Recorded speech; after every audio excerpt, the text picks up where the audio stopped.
Je vais passer maintenant au premier groupe de questions du groupe socialiste, républicain et citoyen pour 3 interventions couvrant à peu près 15 minutes. La parole est à Monsieur Louis-Joseph Manscour.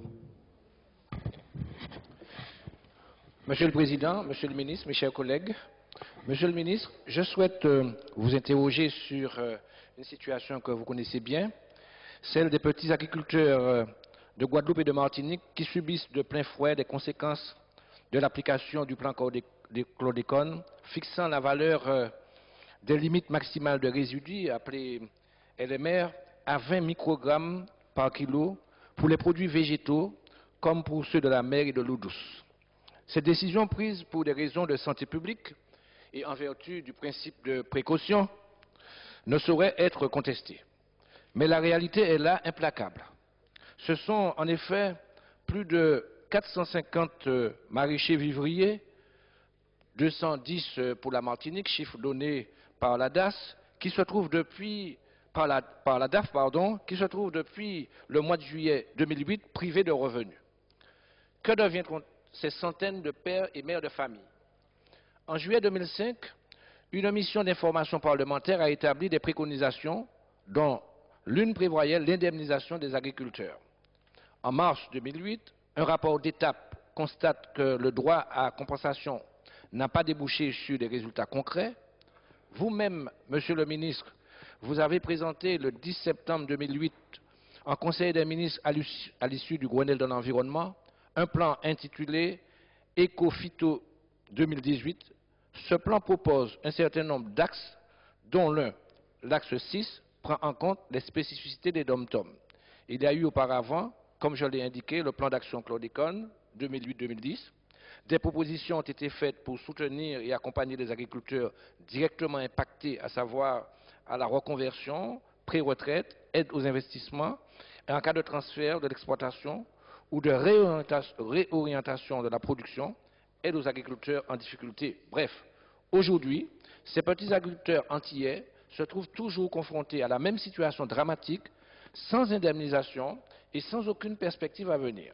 Ils sont nombreux à rechercher les conditions de la diversification agricole pour tenter de nouvelles activités, mais ils sont au bord du découragement.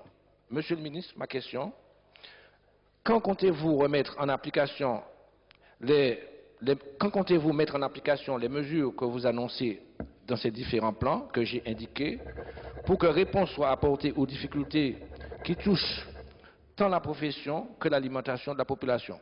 Allez-vous assurer l'indemnisation de ces professionnels qui ont subi un préjudice irrémédiable? Je vous remercie. Merci, Monsieur le député. Monsieur le ministre. Oui, Monsieur le Président, Monsieur Manscour, merci d'appeler mon attention sur le problème spécifique des Antilles, dont vous êtes élu et auquel, vous le savez, je suis très attaché.